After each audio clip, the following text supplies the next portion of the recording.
بسم اللہ الرحمن الرحیم۔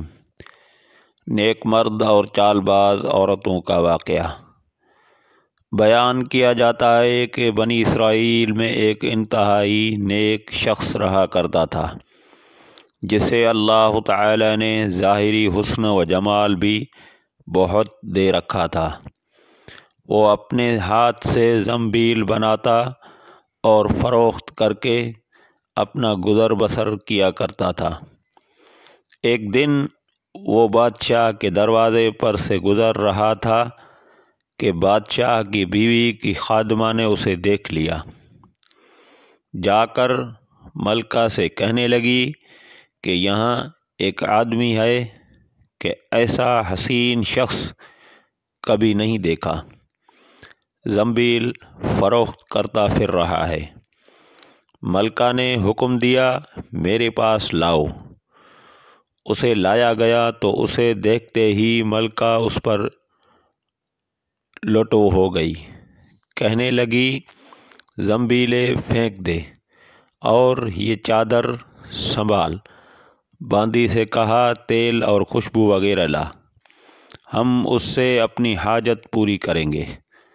اور عابد سے کہنے لگی کہ اب تجھے زنبیلیں بیچنے کی ضرورت نہیں رہے گی۔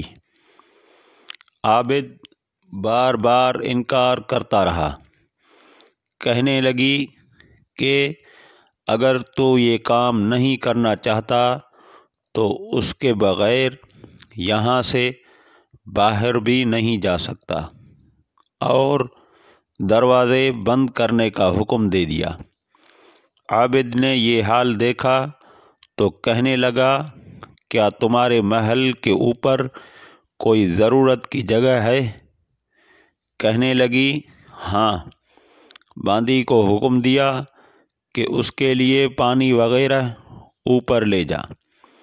یہ عابد شخص اوپر چھت کے ایک کونے کے طرف گیا، دیکھا کہ محل بہت اونچا ہے، کوئی ایسی چیز نہیں جس کے ساتھ لٹک کر نیچے اتر جائے، اور آخر اپنے نفس سے باتیں کرنا شروع کر دی کہ تو 70 برس سے اپنے رب کریم کی رضا کے طلب میں لگا رہا، رات دن اسی کی عبادت میں گزرتے تھے۔ تجھ پر آج ایک شام ایسی آئی ہے جو تیری اس تمام محنت کو ضائع کر دے گی۔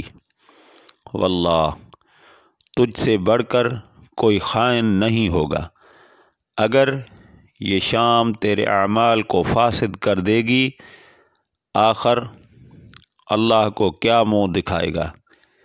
غرض اسی طرح سے وہ اپنے آپ کو خطاب کرتا رہا اور آپس میں باتیں کرتا رہا۔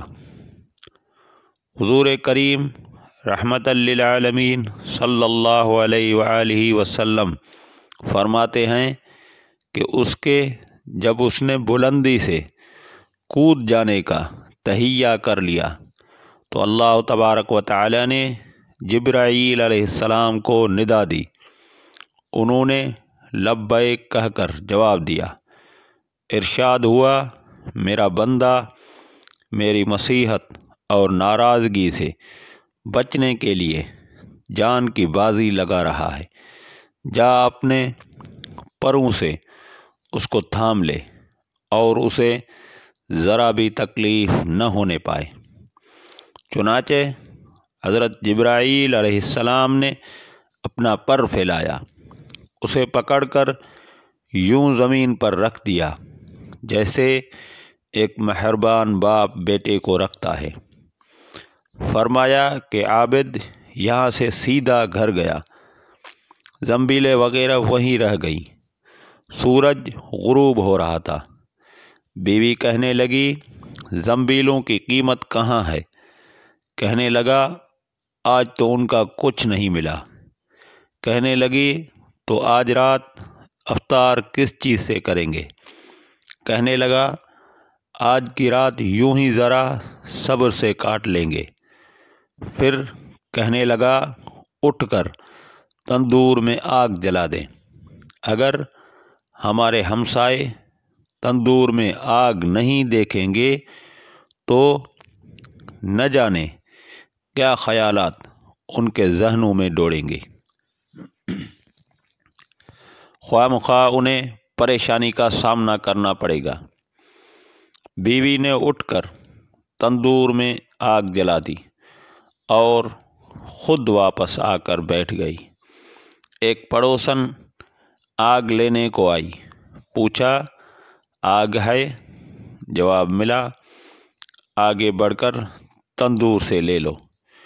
یہ عورت آگ لے کر واپس ہونے لگی تو گھر والی سے کہنے لگی کہ تو یہاں بیٹھی باتیں کر رہی ہے، ادھر تیری روٹیاں پک چکی ہیں بلکہ جلنے کو ہیں۔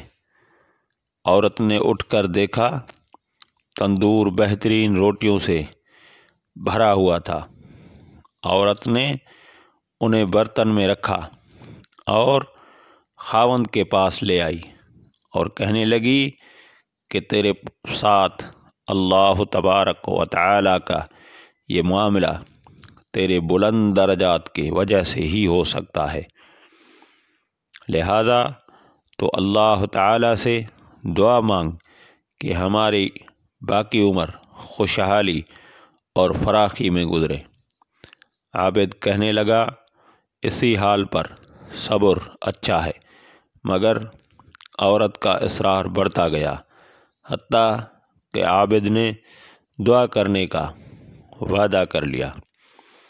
آدھی رات کو اٹھ کر نماز پڑھی اور اللہ تبارک و تعالی سے دعا مانگنے لگا کہ اللہ میری بیوی کا اصرار اور تقاضا یہ ہے کہ اس کو باقی عمر میں خوشحالی اور فراخی عطا فرما۔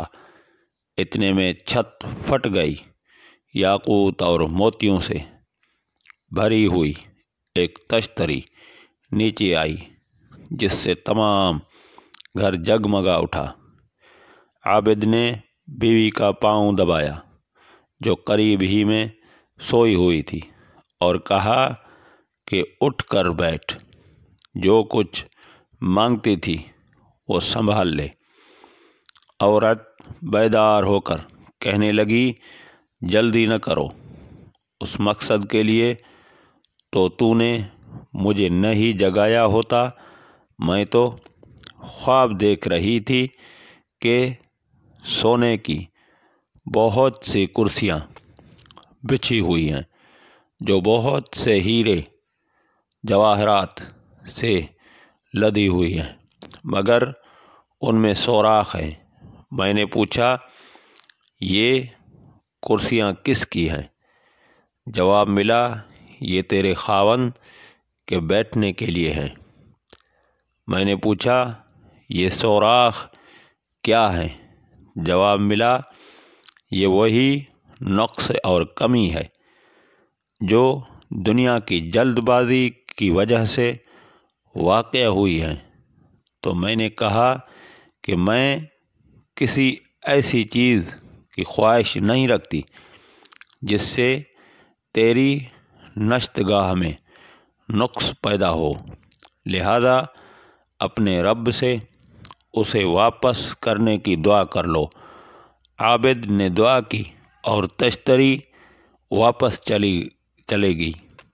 واقعہ کا سبق بے شک جو اللہ تبارک و تعالی کے خوف سے اپنے آپ کو نفسانی خواہشات سے بچاتا ہے تو اللہ تبارک و تعالی یقیناً اس کی مدد فرماتا ہے۔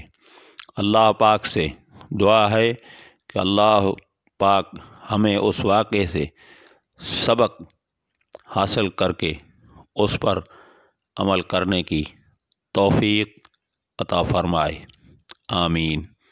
وآخر دعوانا الحمدللہ۔